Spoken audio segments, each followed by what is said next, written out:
नमस्कार, स्वागत है आपका। आप ग्राउंड रिपोर्ट देख रहे हैं। आपके साथ में हूं शबाब। दिन भर क्या घटा प्रदेश में खास हम आपको बताएंगे अगले आधे घंटे में। बुलेटिन की शुरुआत करेंगे दिल्ली में हो रही बड़ी बैठक से जुड़ी हुई ताज़ा अपडेट आपको बताएंगे। पहलगाम हमले के बाद से लगातार सरकार सख्त एक्शन के मूड में है। दिल्ली से बड़ी खबर आपको बता रहे हैं। पहलगाम हमले को लेकर सरकार एक्शन में है। सिंधु जल समझौते को लेकर अमित शाह की बैठक हुई है और इस बैठक में कई अहम फैसले लिए गए हैं। विदेश मंत्री जयशंकर ने नेपाली राजदूत से भी मुलाकात की है और दूसरी तरफ कांग्रेसी सांसद राहुल गांधी भी श्रीनगर पहुंचे, जहां पर उन्होंने घायलों का हाल जाना है। मनोहर केसरी हमारे साथ, हमारे सहयोगी इसी खबर पर सीधे दिल्ली से जुड़ गए। मनोहर, क्या कुछ जानकारी है इस बैठक से रिगार्डिंग? देखिए, बिल्कुल केंद्रीय गृह मंत्री अमित शाह के घर पर अमित शाह ने एक बड़ी बैठक बुलाई, जिसमें केंद्रीय जल शक्ति मंत्री CR पाटिल समेत तमाम अधिकारी मौजूद रहे। ये भी खबर है कि विदेश मंत्रालय के अधिकारी भी शामिल हुए। हालांकि विदेश मंत्री इस बैठक में शामिल नहीं थे, क्योंकि जो भारत सरकार की ओर से इंडस वाटर ट्रीटी यानी सिंधु जल समझौता रद्द किया गया है, उसके बाद जो हमारे सूत्र हैं वो बतला रहे हैं कि केंद्रीय जल शक्ति मंत्री CR पाटिल ने केंद्रीय गृह मंत्री को सारी जानकारी दी है, क्योंकि अभी उन इलाकों में भारत सरकार के कई हाइड्रो प्रोजेक्ट चल रहे हैं और क्या उसके सीक्वेंसेज होने वाले हैं, क्या उसका इम्पैक्ट पड़ेगा, कैसे हम तमाम प्रोजेक्ट्स को जल्दी खत्म कर सकते हैं या उसमें तेजी ला सकते हैं।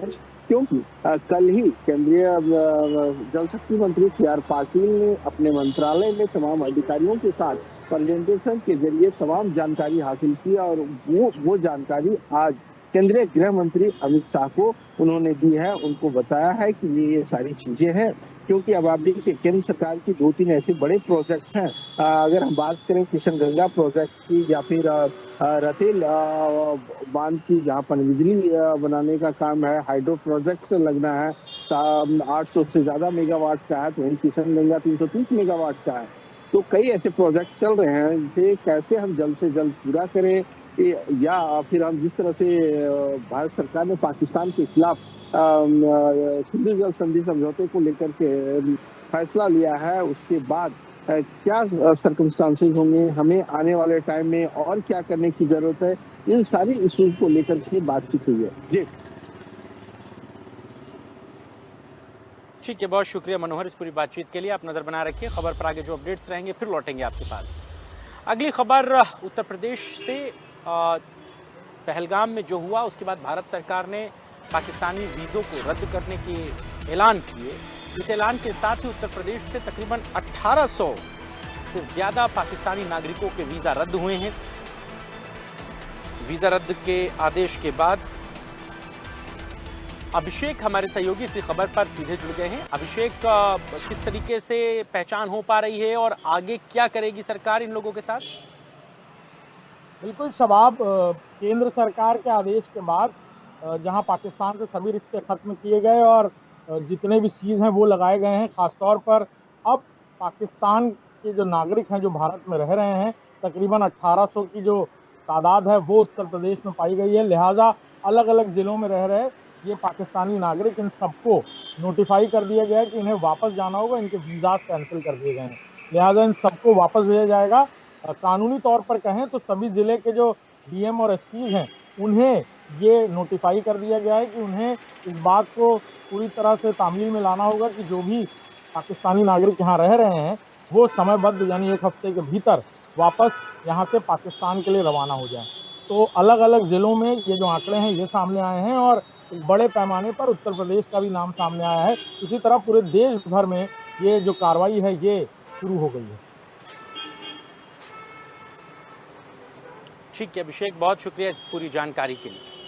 अगली खबर उत्तर प्रदेश के यूपी बोर्ड के एग्जाम के रिजल्ट से जुड़ी हुई। आज उत्तर प्रदेश बोर्ड के हाई स्कूल और इंटर के परीक्षा परिणाम घोषित हो गए।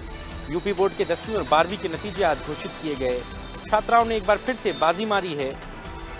10वीं का रिजल्ट जो है वो 93.87% रहा है, जबकि 12वीं में 86.37% स्टूडेंट्स पास हुए। बड़ी खबर है इस वक्त आपके टीवी स्क्रीन पर। अमित हमारे साथ, हमारे सहयोगी इसी खबर पर सीधे प्रयागराज से जुड़ गए हैं। अमित, बहुत इंतज़ार रहता है इस पल का, नतीजों का। अपना दौर भी याद आ जाता है। क्या रहा इस बार के नतीजे? देखिए, एशिया का सबसे बड़ा बोर्ड है यूपी बोर्ड, जिसकी जो परीक्षा थी वो समाप्त हो चुकी है और सबको इंतजार था परीक्षा परिणाम को, क्योंकि तकरीबन 51 लाख की जो ज्यादा छात्र छात्राएं थे, इनका भविष्य जो था वो अधर में था। उनको इंतजार था कि हमारा रिजल्ट कैसा होगा। सबकी धड़कने थमी थी, रुकी हुई थी। तो आज जैसे ही 12:30 बजे, वैसे ही यूपी बोर्ड के जो डायरेक्टर और सचिव थे, उन्होंने रिजल्ट को का जैसे ही खोला तो वैसे ही बच्चों के चेहरे पे जो खुशी के जो वो झलक पड़ी। और हर अब की बार जो सबसे ज्यादा जो परसेंटेज, जैसे तो ये हर बार देखने को मिलता था कि लड़कियां बाजी मारती थी, और अब की बार भी वही हुआ। तकरीबन लड़कों और लड़कियों में 10% का अंतर था। 10% ज्यादा लड़कियां पास हुई और 10% कम जो लड़के थे वो थे। उससे साफ हुआ कि लड़कियां जो है लड़कों से ज्यादा मेहनत करती हैं। उसी का परिणाम है कि लड़कियां जो है फिर से पुनः बाजी मारी और उन्होंने रिकॉर्ड तोड़ दिया। और जो टॉपर्स की जो लिस्ट थी, टॉपर्स में भी ज्यादातर लड़कियां ही नजर आई और लड़कियां ही टॉपर बनी। हाई स्कूल में जहाँ लड़के थी टॉपर, तो वही इंटरमीडिएट में भी प्रयागराज से जो लड़की थी महक जायसवाल, उसने टॉप किया और प्रयागराज का उसने नाम रोशन किया। और साथ ही एक बगल के जो जिले हैं कई ऐसे, अब की बात जो सबसे ज्यादा टॉपर देखने को मिले वो बड़े शहरों से नहीं थे, वो छोटे शहरों से थे, जैसे जालौन, जौनपुर, प्रतापगढ़, ऐसे छोटे छोटे जो जिले थे, कौशाम्बी, यहाँ से जो बच्चे थे वो टॉपर निकल के आए हैं और उन्होंने टॉप किया है यूपी में। तो साफ जाहिर है कि जो गांव में जिस तरह से नकल विहीन परीक्षाएं जिससे अब होने लगी है, उसी का परिणाम है कि मुख्यमंत्री का जो सपना था कि नकल विहीन परीक्षा होनी चाहिए, नकल विहीन परीक्षा हुई और उसका रिजल्ट भी उसी तरह से हुआ। तकरीबन 90% के ऊपर रिजल्ट आ रहा है। इससे ही साफ है कि जो बच्चे हैं अब वो नकल छोड़ के पढ़ाई की तरफ फोकस कर रहे हैं और रिजल्ट भी बहुत अच्छा अब की बार का रहा। क्योंकि अमूमन देखा जाता था कि जब नकल विहीन होती थी, जो परसेंटेज होता था वो बहुत काफी कम गिर जाता था और बच्चे जो होते थे वो निराश होते थे, सुसाइड के केसेस बहुत आते थे, दिखते थे। लेकिन अब जो बच्चे हैं वो पढ़ाई पे ध्यान दे रहे हैं, पढ़ाई कर रहे हैं और टॉप भी कर रहे हैं, वो भी छोटे जिलों से। क्योंकि अमूमन आपने भी देखा होगा कि लखनऊ हो, कानपुर हो, गाजियाबाद, नोएडा, यहाँ से बच्चे टॉप करते थे। लेकिन अब जो बच्चे टॉप कर रहे हैं वो छोटे छोटे जिलों से बच्चे टॉप कर रहे हैं। जो जो रूरल एरियाज है वहाँ पे बच्चे मेहनत कर रहे हैं, वहाँ के बच्चे अब टॉप कर रहे हैं। तो ये एक नई उपलब्धि है और नया एक कीर्तिमान स्थापित हो रहा है कि जिस तरह से अब जो रूरल एरिया में अब जो जा रहा है पढ़ाई, वो एक अच्छी दिशा देगा आने वाले समय में। जी ठीक है अमित, बहुत शुक्रिया इस पूरी बातचीत के लिए। सोनभद्र से अगली खबर आपको बताएंगे, जहां पर कैबिनेट मंत्री संजय निषाद की आज एक इंस्पेक्टर के साथ नोकझोंक हो गई। सोनभद्र में कैबिनेट मंत्री संजय निषाद पहुंचे थे और इंस्पेक्टर के साथ उनकी कहासुनी हो गई। बताया जा रहा है कि अपनी यात्रा के आखिरी दिन माननीय मंत्री जी बाइक चला रहे थे और बाइक चलाते में इंस्पेक्टर ने उनकी बाइक को रोक लिया। इसके बाद विवाद होने लगा। निषाद समर्थकों ने पुलिस के खिलाफ नारे लगाए हैं। ये बड़ी खबर है इस वक्त आपके टीवी स्क्रीन पर। अंशुमान हमारे सहयोगी पूरी खबर बता रहे हैं। अंशुमान, माननीय जी क्यों रोक लिए गए, बाइक चला रहे थे तो? दरअसल आज कैबिनेट मिनिस्टर संजय निषाद की जनपद भ्रमण का कार्यक्रम था और इस कार्यक्रम के दौरान वो जनपद में आए हुए थे। लेकिन प्रशासन को इस बात की जानकारी नहीं थी कि आज उनके द्वारा यहाँ पर रैली यात्रा भी निकाली जानी है। संवैधानिक यात्रा यहाँ निकाले जाने की बात सामने आई, जो कि प्रशासन को इसकी जानकारी नहीं थी।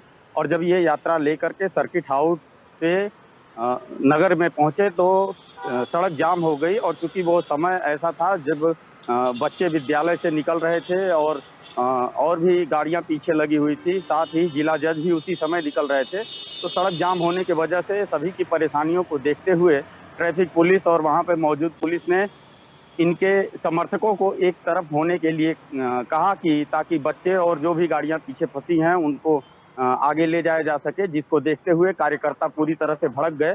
और इसकी जानकारी जब मंत्री संजय निषाद को दी गई तो वो भी इंस्पेक्टर पर पूरी तरह से भड़क गए। लेकिन जब उन्हें पूरी जानकारी हुई मामले की तो उन्होंने अपने कार्यकर्ताओं को समझाया बुझाया और जगह दिया, जिससे कि स्कूल से छूटे हुए बच्चों को और पीछे जो भी गाड़ियां फंसी हुई थी उनको निकाला जा सका। जी ठीक है, शुक्रिया इस पूरी बातचीत के लिए।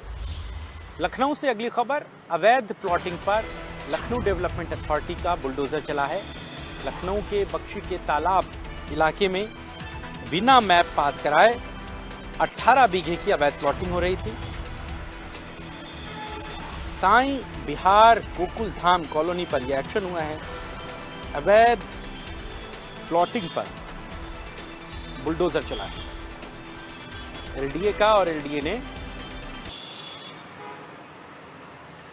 लगता है राम से संपर्क नहीं हो पा रहा, थोड़ा तकनीकी खराबी है। राम, आप से हम बात करने की कोशिश करेंगे, लेकिन जिस तरीके से अथॉरिटी का एक्शन चल रहा है, जिस तरीके से लखनऊ डेवलपमेंट अथॉरिटी लगातार इल्लीगल कंस्ट्रक्शन पर, इल्लीगल जो अपार्टमेंट बन रहे हैं उन पर कार्रवाई कर रही है, हम लोग एक बार फिर से राम से बात करेंगे। राम, अगर आपको मेरी आवाज़ मिल रही हो तो यही जानना चाहेंगे कैसे एलडीए ने एक्शन लिया आज? जी, आपको बता दें ये राजधानी लखनऊ के बीकेटी क्षेत्र में आज लखनऊ विकास प्राधिकरण के द्वारा अवैध तरीके की जो प्लानिंग चल रही थी उससे बुलडोजर चलाया गया है। आपको बता दें जो ये साईं कॉलोनी बिहार यूनिवर्सल की जो ग्रुप है उससे अवैध तरीके से बिल्डिंग पर अवैध जो तरीके से चल रहा था उसमें बुलडोजर चलाया गया। वहाँ पे लखनऊ विकास प्राधिकरण की एसडीएम वनराज सिंह भी मौके पे थी। उनके नेतृत्व में उनकी पूरी टीम और सहयोग से ही पूरी प्लानिंग पे ध्वस्त कराई गई, जब लगभग 18 बीघे की जो प्लानिंग बीकेटी में चल रही थी। जी चलिए, आप नजर बना रखिए और जो अपडेट्स रहेंगे फिर लौटेंगे। लखनऊ के बाद रुख देहरादून का, जहां पर इंडिया न्यूज की खबर का बड़ा असर हुआ है। आंगनबाड़ी केंद्र पर फफूंद लगे खजूर बांटने के मामले में एक्शन हुआ है। देहरादून में इंडिया न्यूज की खबर का बड़ा एक्शन हुआ है। आंगनबाड़ी केंद्र पर बच्चों को फफूंदी लगे खजूर बांटे गए थे। इंडिया न्यूज ने इस खबर को प्रमुखता से दिखाया और नतीजा ये हुआ कि WECG के डायरेक्टर ने इस मामले में जांच के आदेश दे दिए। आंगनबाड़ी केंद्रों पर बच्चों को स्वस्थ। सचिन हमारे सहयोगी देहरादून से सीधे जुड़ गए। सचिन, क्या जानकारी है इस पर? देखिए, जिस प्रकार की हम बात करें तो जिस तरीके से जो देहरादून के जो आंगनबाड़ी केंद्र है, तमाम जो है लापरवाही यहाँ पर देखने को मिली है। और साथ ही जो है हमारे जो चैनल है इंडिया न्यूज प्राथमिकता के साथ इस खबर को उठाया गया, साथ ही सरकार ने इस पर संज्ञान लिया है। लेकिन सबसे बड़ी बात यह है कि ठीक है, जांच के आदेश दे दिए हैं, लेकिन वो जांच क्या धरातल पर उतर पाएगी? क्योंकि जिस तरीके से जो है उसमें साफ साफ लिखा हुआ है कि कहीं भी जो है खजूर के जो पैकेट थे कहीं पर जो है फफूंदी लगी हुई नहीं पाई गई। लेकिन जब हमारी टीम वहाँ ग्राउंड पर पहुंचती है, वो सब चीजें वहाँ पर देखते हैं, वो आज भी तथ्य जो है हमारी टीम के पास रखे हुए हैं। और साथ ही जो है सबसे बड़ा इम्पैक्ट ये है कि जिस तरीके से जो है जो गर्भवती महिलाएं होती है, अब क्या होता है कि पहले अगर हम कांग्रेस की सरकार की बात करें तो उस वक्त जो है उनको एक किट दी जाती थी, यानी उसमें दलिया भी होता था, दाल भी होती थी, तमाम चीजें होती थी। लेकिन अब आपको देखने को मिलेगा उसमें जो है 1 किलो गेहूं और 1 किलो चावल मिलते हैं, मोटे चावल। तो आप देख सकते हैं कि किस तरीके से जो है करप्शन को जो है बढ़ावा दिया जा रहा है। यानी जिस तरीके से हम त्रिवेंद्र सिंह रावत की बात करें, जो पूर्व मुख्यमंत्री है, उन्होंने भी जो है आंगनबाड़ी केंद्रों पर जो है जो भाजपा के पूर्व मुख्यमंत्री उन्होंने एक सवाल खड़े किया है कि अब जो है उत्तराखंड कुपोषण की ओर बढ़ रहा है, यानी एक चिंता का विषय है। और उन्होंने साफ तौर से कहा है कि इस मुद्दे पर जो है जो मुख्यमंत्री धामी हैं उनसे भी बात करी जाएगी। और विपक्ष के जो नेता हरीश रावत है वो भी काफी नाराज है। यानी आंगनबाड़ी केंद्रों पर बात ये नहीं कि देहरादून के आंगनबाड़ी केंद्रों में जो है जिस तरीके की चीजें सामने निकल के आई है, हो सकता है कि उत्तराखंड के तमाम ऐसे आंगनबाड़ी केंद्र हो जहां पर पुराना जो एक्सपायर सामान है वो गर्भवती महिलाओं को वितरित किया जा रहा हो। एक जांच का विषय है। ठीक है, आप नज़र बना रखिए खबर पर, आगे जो अपडेट्स रहेंगे फिर लौटेंगे। बहुत शुक्रिया इस पूरी बातचीत के लिए। इन्हीं तमाम खबरों के साथ ही ग्राउंड रिपोर्ट में आज के लिए बस इतना ही। देश और दुनिया की तमाम खबरों के लिए देखते रहिए इंडिया न्यूज़ उत्तर प्रदेश उत्तराखंड। फिलहाल मुझे और मेरी पूरी टीम को दीजिए इजाज़त। नमस्कार।